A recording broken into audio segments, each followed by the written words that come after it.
Merhaba arkadaşlar. Kürtçe kelimeleri cümle içerisinde kullanalım. İkinci dersinde yine birlikteyiz.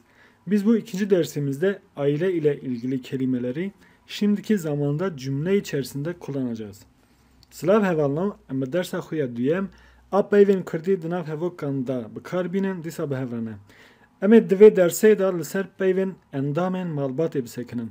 Eme van payvan dinav hevokan da dıdaman hada bikarbinen. Arkadaşlar bir dili öğrenmek istiyorsak sadece o dilin kelimelerini ezberlemek yeterli değildir. Bu nedenle kelimeleri cümle içinde kullanmak önemlidir. Bu derste sadece belirtilen kelimeleri değil, aynı zamanda cümle içerisinde kullanılan başka kelimeleri de not alarak ezberlemenizi öneririm. Ayrıca şunu da belirtmek istiyorum. Biz kelimeleri öğrenmeye çalışırken Kürtçe cümle yapısını, tamlama eklerini, kişi eklerini ve başka dil bilgisi konularını da öğrenmiş olacağız. Konumuza geçmeden önce buradaki başlığımıza bir göz atalım. Bakalım ne demişiz. Ondan sonra kelimeleri kullanmaya başlayalım cümle içerisinde. Beyven kurdim. Kürtçe kelimeleri Dınav Hevokan'da cümle içerisinde kullanalım. Bikarbinin kullanalım 2. Burada kullanmak fiili var Türkçe'de. Kürtçe'de bikaranin anlamına geliyor. Demanha şimdiki zaman. Hemen konumuza geçelim. Kelimelerimize bakalım. Bira erkek kardeş, huşk kız kardeş, geç veya kız çocuk, malbat aile, dapir veya birek büyük anne veya nene, bapir veya kalık büyük baba veya dede. Deyubav ebeveyn, de veya dayık anne, bav baba, halti teyze, met hala, ap veya mam amca anlamına geliyor. Harzi yeğen kız kardeş çocuğu için. Brazi bu da yeğen anlamına geliyor. Erkek kardeş çocuğu için. Gur veya lav erkek oğlan. Gurab amca oğlu. Gurmet hala oğlu. Gurhalti teyze oğlu anlamına geliyor. Bra hemen je futbolu haznake. Erkek kardeşim futbolu sevmiyor. Burada sevmek fiili kullanılmış. Heskırın ama burada olumsuz anlamda kullanılmış. Haznake. Seviyor deseydik şöyle diyecektik. Brahemen je futbolu hazdike. Ama burada olumsuz olduğu için haznake. Buradaki na olumsuz ekini veriyor. Sevmiyor. Brahemen erkek kardeşim je futbolu haznake sevmiyor. Hoşka Demhat 23 saliye. Demhat'ın kız kardeşi 23 yaşında. Hoşka Demhat'ın kız kardeşi. Hoşka Demhat. Buradaki a tamlama ekidir. Ve katandeka binavkiriyem. Belirtili isim tamlamasıdır buradaki a. Kürtçe'de bu a her zaman bir dişiyi ya da bir kadını diyelim ki belirtmek istersek huşka demhat'ta olduğu gibi a kullanılır. Kürtçe'de iki tane cinsiyet vardır. Bir, fizyolojik cinsiyet, gerçek cinsiyet. Diyelim ki anne, kız kardeş, teyze, hala gibi. Bir de dil bilgisi cinsiyeti vardır. Bizim burada kullandığımızla a ile diğer kelimelerde kullandığımız a yine aynıdır. Huşka Demhat'ın kız kardeşi Bistuse 23 saliye yaşında.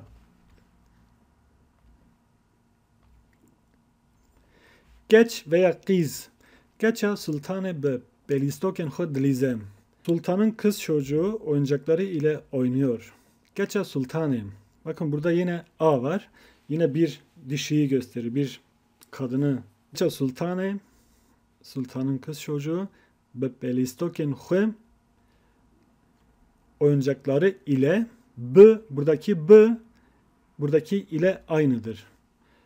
Be pelistokên xwe oyuncakları ile oynuyor. Dilize. Burada listin fiili var. Türkçe'de de oynamak fiili. Bu üçüncü tekil şahsa göre çekildiği için dilize. Burada da yine aynı şekilde Türkçe'de oynuyor. Üçüncü tekil şahsa göre çekimlenmiş fiil. Em malbateke behtevarın. Biz mutlu bir aileyiz. Buradaki ın kişi ekidir. Cinavka kesandine emjera dibejin. Yanji qertafa kesandine. Bu cinavka kesandine behtevar sıfat olduğu için ondan ayrı yazdık. Dapir veya birik. Dapir aman jivegotuna çirokan hezdike. Büyük annem hikaye anlatmayı seviyor. Büyük annem dapira mın jivegotuna çirokan hikaye anlatmayı seviyor. Hezdike. Kürtçe'de yine burada heskırın fiili kullanılmış şimdiki zamanda seviyor. Sever veya bu hem şimdiki zamana göre çekimlenmiş hem de geniş zaman anlamında da kullanabiliriz.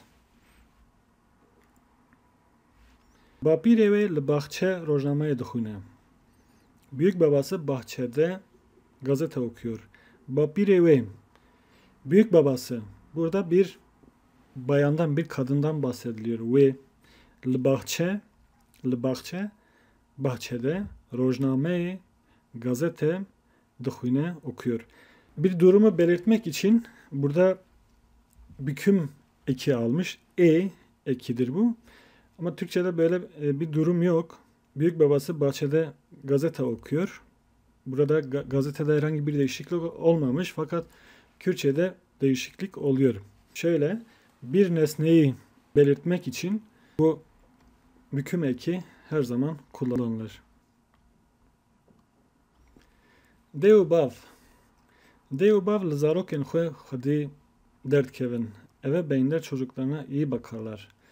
Li zarokên xwe çocuklarına xwedî derdkevin. İyi bakarlar. Şöyle de diyebiliriz. Deobav qatê zarokên xwe dibin. Ev derketin tek başına değildir. Xwedî lê derketin. Sahip çıkmak, bakmak, korumak anlamına geliyor. De veya dayık, dayıkamın xwarinên xwe şêr dike. Annem leziz yemekler yapar veya annem lezzetli yemekler yapar. Dayıkamın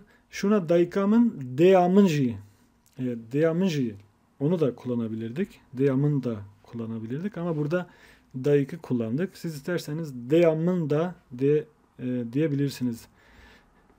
Deyamın dayıkamın xwarinên xweş leziz yemekler çêdike yapar. Çekirin yapmak fiilidir.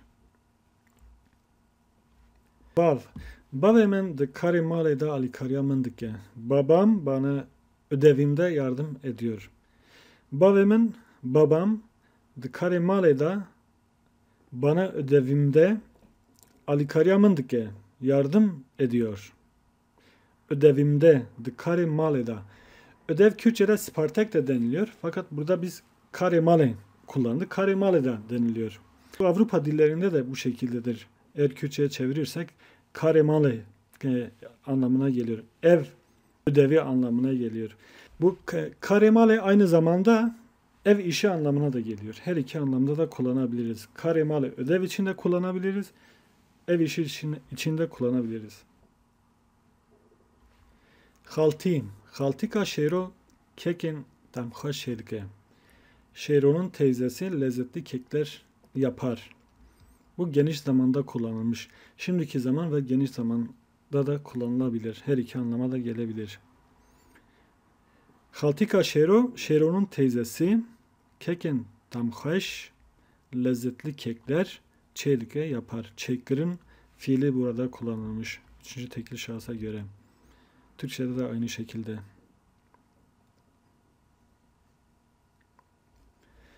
Ap veya mam apê te ji karê baxçe hez dike. amcan bahçe işleri yapmaktan hoşlanır. Bu da geniş zamanda kullanılmış. Şimdiki ve geniş zamanda. Apete amcan jikare bahçe işleri yapmaktan hazdike hoşlanır. Hazgir'in fiili burada yine kullanılmış. Met hala evdiçe u hatır met avxu duxazem. O gidiyor ve halasına veda ediyor. Evdiçe o gidiyor. U ve hatır met avxu duxazem. Halasına veda ediyor. Buradaki esas fiilimiz hatırxwastındır. Veda etmek anlamına geliyor. Qarzi. Selavamın je xwarziyamın ra bibêje. Yeğenime selamımı söyle. Selamımı je xwarziyamın ra yeğenime bibêje. Söyle. Burada gotin fiilini kullanmışız. Türkçedeki söylemek anlamına geliyor. Brazi. Ez u braziye xut tên mala we. Yeğenim ve ben evinize geliyoruz. Ez u braziye xut. Yeğenim ve ben. Tên geliyoruz. Mala ve evinize. Krap. Du krapên Pervinê hene. Pervin'in iki amca oğlu var. Du krapên Pervinê. Pervin'in iki amca oğlu var. Burada hene var anlamına geliyor. Buradaki krap, buradaki en tamlama eki çoğulu belirtir her zaman. Eğer birden fazla bir şey varsa bu eni biz kullanıyoruz tamlamalarda. Kurmet. Sidar licem kurmet ekhu dixebite. Sidar hala oğlunun yanında çalışıyor.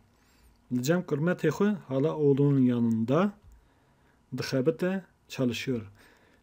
Buradaki fiil xebetin fiilidir. Türkçe'de çalışmak anlamına geliyor. Kur veya lav. Keçeke dilaver li duhoki u kureki uji lamede dixune.